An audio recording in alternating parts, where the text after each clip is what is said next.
Günümüzde bazı yanlış davranışlar sergilendiğinde tepki gösteriyoruz. Ama aynı türden davranışları sahabe-i kiram da yapmış. Aynı tepkiyi onlara göstermiyoruz. Neden? Evet, bu soruya cevap vermeye gayret ettim bu videoda.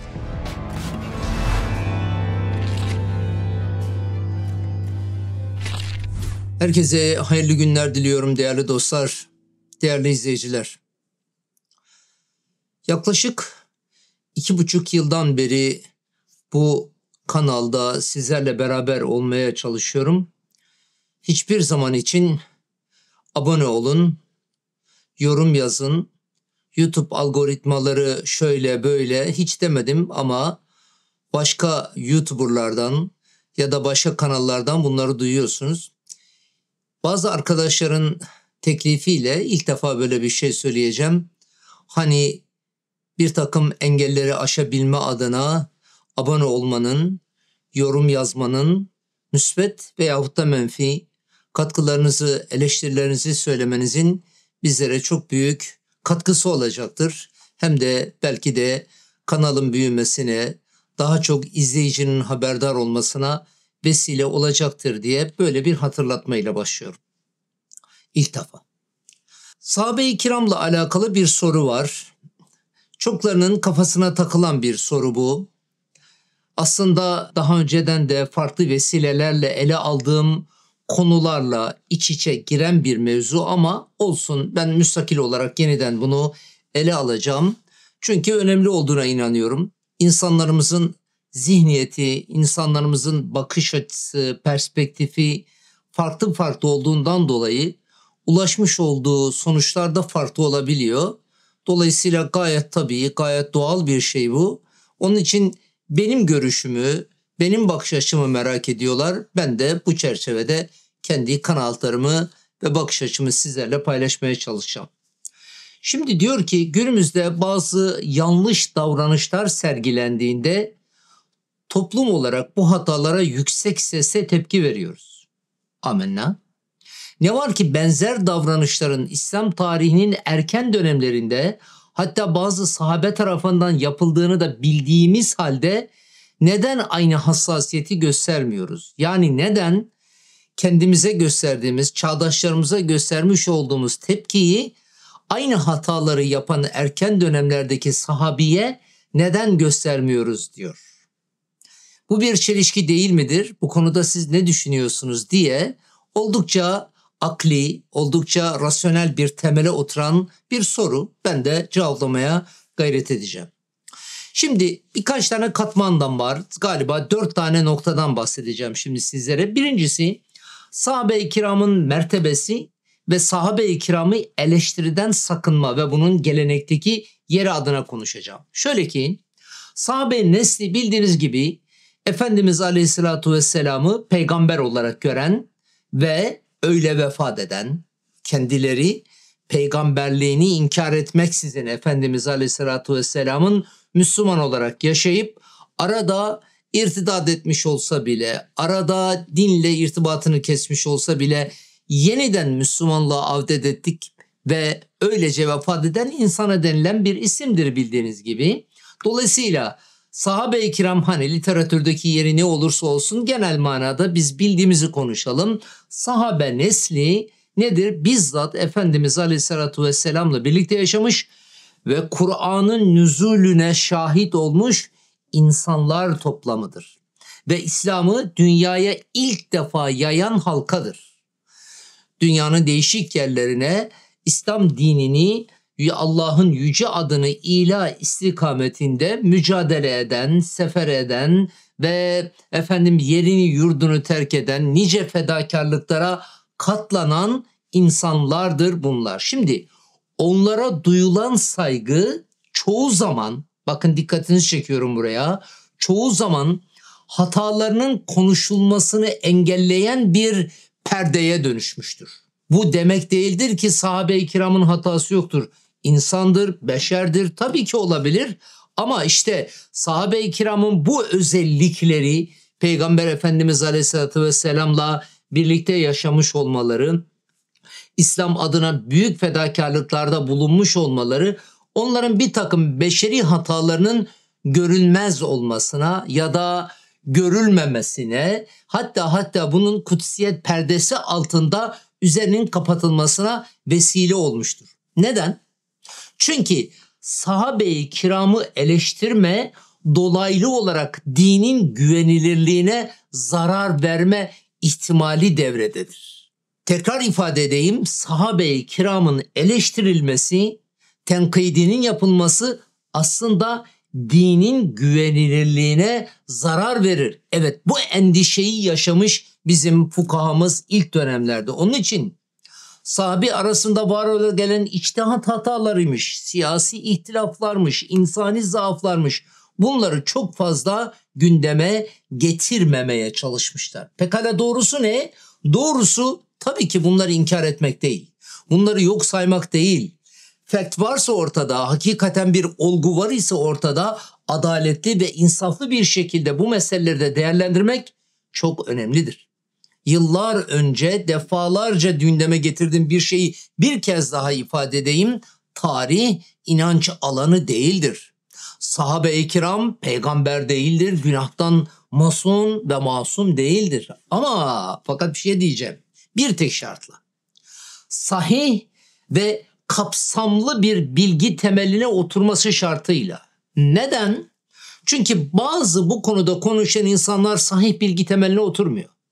Bir yerde okumuş, tamam hemen tutuyor, onun üzerinden yürüyor, neler konuşuyor. İkincisi, kapsamlı bilgi yok. Çaprazlama okuma yapmamış. Sadece bir tek kitapta okumuş, ikinci kitapta üçüncü kitapta okumamış. Bir hadis kitabında görmüş, bir başka hadis kitabında görmemiş. Halbuki biz bu rivayetlere baktığımız zaman o olaylara şahit olan insanlar kendi perspektifinden bunu anlatmışlar. Hani hadis bil mana caizdir diyoruz ya. O hadis bil manada kendi ifadeleriyle ifade etmişler veyahut da sadece kendi katılmış oldukları bölümü anlatmışlar. Olayın tamamını görmemişler. Siz Bedir hakkında konuşacaksanız, siz Uhud hakkında konuşacaksanız, ya rica ederim o Bedir ve Uhud'u bütünüyle ele almak zorundasınız. Öncesiyle sonrasıyla. Bedir'in bir yerinde bulunmuş, Allah Resulü sallallahu aleyhi ve sellemle işte bir zeminde beraber olmuş bir insanın o vakada anlatmış olduğu bir hadise. İnkar etmiyoruz, doğru, ama bir de ötesi var, öncesi var, sonrası var. Öbür tarafta yaşanan var. Uhud için aynı şeyler geçerli, başka hadiseler için aynı şeyler geçerli. Onun için kapsamlı dememin altını bir kez daha çiziyorum. Yani bir taraftan bilgiler sahih olacak, öbür taraftan da çok kapsamlı olacak. Çaprazlama okumalar yapılacak, sorgulayıcı bir şekilde meselelere yaklaşılacak, ravilerine bakılacak vesaire biliyorsunuz zaten bunları. Şimdi biz de hani Hekimoğlu İsmail abinin Allah gani rahmet eylesin söylemiş olduğu bir söz vardır. Der ki biz de okumadan alim, yazmadan katip. Evet, okumadan alim, yazmadan katip olan o kadar çok insan var ki, ya da ideolojik yaklaşımlarla meselelere yaklaşan öyle kimseler var ki, oryantalistlerin etkisinde kalıp onları papağan gibi tekrar eden öyle kişiler var ki, ya da İslam'a karşı mesafe koymuş, dolayısıyla hep menfi şekilde yaklaşan öyle çok insanlar, öyle çok yaklaşımlar var ki, onun için lütfen sahabe-i kiram hakkında konuşurken çok dikkatli ve temkinli olmak zorundayız. İlmi anlayış da zaten bunu gerektirir. Eğer ortada bir mesele varsa ve siz o mesele hakkında bir şey söyleyecekseniz akademik namusa uygun bir şekilde, o zaman farklı versiyonlarına da bakmak zorundasınız. O zaman objektif davranmak zorundasınız. Ben şahsen Efendimiz Aleyhisselatü Vesselam nasıl seçilmiş bir insan, nasıl insanlığa örnek olarak gelmiş, sahabe-i kiramın da benzeri özellikleri taşıdığını düşünüyorum. Yani şu demek bu, sahabe-i kiramda o dönemde yaşamış olduğu hadiselerle kıyamete kadar gelecek Müslümanlara hem menfi hem de müsbet manada örneklik yapmaktadır. O örnekliğe dikkat etmemiz gerekir diye düşünüyorum. Ben şahsen Efendimiz Aleyhisselatü Vesselam'la çağdaş olan herkesten öğreneceğimiz çok şeyin olduğu kanaatindeyim. Zaten okumalar da bunu gösteriyor. Gelelim ikinci hususa. Tarih bilincinin eksikliği diyeceğim. Ne demek bu? Tarihi olaylara yaşanmış olduğu dönemin sosyal, siyasal, kültürel bağlamı içerisinde değerlendirmek lazım. Hani anokronizm dediğimiz şey var ya, zamanda sapma demek. Yani tarih dışılık demek. Biz öyle şeyler yapıyoruz ki bugünün değer yargılarıyla dünü değerlendirmeye çalışıyoruz.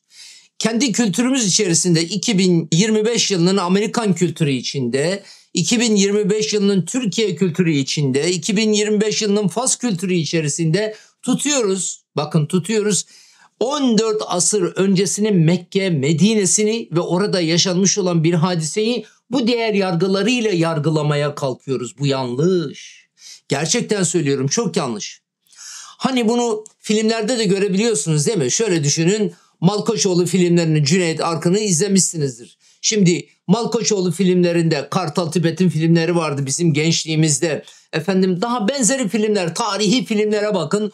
O tarihi filmlerde ya da şu anda diziler Muhteşem Süleyman'mış, ne bileyim işte Ertuğrul'muş vesaire, onlara bakın. Şimdi orada başrolü oynayan insanlar veyahut da oralarda bulunan kişiler takım elbise ve kravatla çıksalar, bugünün kadınlarının, modern kadınlarının giyinmiş olduğu kıyafetlerle Ertuğrul'da ya da Muhteşem Süleyman'da oynasalar, efendim Cüneyt Arkın Malkoçoğlu'nu oynarken tutsa kolunda Rolex saat olsa, ya ne kadar saçma dersiniz değil mi? Aynı şey, bakın aynı şey 14 asır öncesinin Arap coğrafyasının, Arap kültürünün örf ve adetiyle günümüz dünyasının örf ve adeti, giyim şekli, kuşamı, anlayışları, zihniyeti birbirinden o kadar farklı ki, öyleyse sahabe-i kirame raci olan meselelerde de bizim mutlaka o tarihi, o sosyal, o kültürel zemine gitmek zorundayız. Neden sorusunu sormak zorundayız.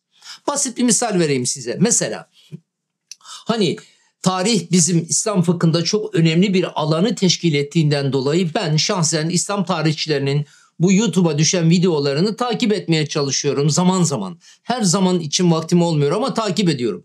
Öyle yorumlar yapıyorlar ki, ya da okumuş olduğum bazı kitaplar var, o çaprazlama sorgulamalar esnasında orada da görüyorum. Öyle yorumlar yapıyorlar ki aynen bu anokronizm dediğim şeye düşüyorlar. Birkaç tane misal vereyim isterseniz. Mesela Hazreti Osman neden istifa etmedi diye soruyor. Ya istifa diye bir müessese yok ki. Neden Hazreti Osman bana bu hilat gömleğini, bu hilafet gömleğini Allah giydirdi, ondan başkası çıkartamaz demedi. Öyle bir anlayış, öyle bir zihniyet yok ki. O zaman Osmanlı Devleti neden padişahlar babadan oğula geçiyordu, bir hanedan şeklindeydi de Amerika'da olduğu gibi demokrasi değildi. Bir tane padişah 2 dönem başkanlık yapabilirdi. 4+4 de sınırlanmalıydı. Neden sınırlamadılar? Hadi bunu diyelim o zaman. Yani o günün dünyasında böyle bir anlayış yoktu. O günün dünyasında da yoktu. Dolayısıyla Hazreti Osman'a neden istifa etmedi? Neden o işte isyankar insanlar onun etrafını çevirdiğinde nihayeti ölümle bitecek olan bir şeye evet dedi, diretti. Eğer o istifa etseydi, ayrılsaydı efendim şey olmazdı, kendisi öldürülmezdi falan demenin bir alemi yok ki. Anlatabildim mi demek istediğimi? Sanki istifa diye bir müessese var, bir kurum var. Biliyorlar insanlar onu. Öyle değil. Orada devlet başkanı, kabile reisi olan insanlar ölünceye kadar devlet başkanlığını devam ettiriyorlar. Mesela Efendimiz Aleyhisselatü Vesselam'ın cenazesi ortadayken neden Hazreti Ebubekirler, Hazreti Ömerler, Ensardan veyahut da Muhacirinden insanlar gittiler, yeni bir halife seçtiler. Ya böyle şey olur mu diyor. Doğru. Bakın bugünün değer yargıları açısından baktığınız zaman doğru. Allah Resulü sallallahu aleyhi ve sellemin bedeni ortada, cesedi ortada, daha toprağa defnedilmemiş. Siz tutuyorsunuz, iktidar için acaba kim devrede olsun diyorsunuz, kim halife olsun, kim devlet başkanı olsun diyorsunuz. Çok doğru bir yaklaşım. Ama o güne gittiğiniz öyle değil ki. Orada o idarede boşluk olmaması için o dönemin kültürü içerisinde eski kabile lideri toprağa verilmeden yeni lider seçilirmiş. Dolayısıyla bakın bu kültür ister istemez oradaki hareketi, oradaki davranışı tabii ki aklıyor. Yoksa bu demek değildir ki Hazreti Ebubekir hilafet peşindeydi, Hazreti Ömer hilafet peşindeydi. Ebu Ubeyde hilafet peşindeydi. Bunu söyleyemeyiz. Çok ayıp olur. Çok yanlış olur. Gerçekten söylüyorum. Çok yanlış olur. Zihar. Sen bana anamın sırtı gibisin dediği zaman bir koca karısına boş oluyor. Hatta boş da olmuyor. Tam anlamıyla böyle fetede ruhekel muallaga diyor. Kur'an-ı Kerim onu iki arada bir derede kalıyor falan. Evet. Şimdi diyor ki sen bana anamın sırtı gibisin demekle böyle boşama olur mu? Böyle lafız olur mu diyor. İyi ama o kültürde var. Bizim kültürümüzde yok. Dolayısıyla bir anlam ifade etmiyor olabilir. Ama o kültürde var ve o kültürdeki bir soruna cevap vermiş Kur'an-ı Kerim bu ayeti kerimesiyle.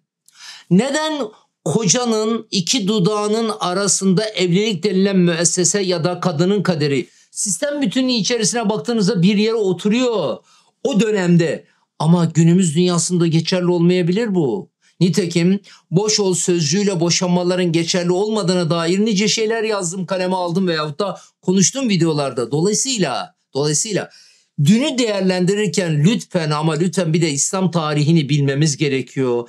Cahiliye dönemini bilmemiz gerekiyor. O dönemin sosyal, siyasal, kültürel arka plan şartlarını bilmeden bunlara yorum yapmak katiyen doğru değildir. Sahabe-i kiram neden eleştirilmiyor sorusuna bir de bu gözle bakın isterseniz. Üçüncüsü günümüz insanına yüklenen rol ve beklenti. Şöyle ki bugünün Müslümanları İslam'ı temsil etmekle yükümlüdür değil mi? Sorumluluğu bugün yaşayan, yeryüzünde yaşayan Müslümanlar üstlenmiş durumdadır değil mi? Dolayısıyla Müslümanlar bir hata yaptığı zaman ABC'de veyahut da ön planda olan insanlar bir hata yaptığı zaman hem dini temsil açısından hem de onun toplumdaki sosyal etkileri açısından ister istemez çok yakıcı oluyor insanların gönlünü ve kalbini. Pekala aynı şeyler sahabe-i kiramda da vardı ama 14 asır öncesiydi. Anladınız mı demek istediğimi? Dolayısıyla aynı çağda yaşamış olmanın getirmiş olduğu yakınlık ve hadisenin sıcaklığı, onun zararının bize dokunması ister istemez eleştirileri çok daha sert bir şekilde kılıyor. Aynı şeyleri onlar yaptığı dediğimiz zamanda diyoruz ki orada ya geçmişte yaşanmış 1400 yıl önce yaşanmış üzerinden bu kadar zaman geçmiş.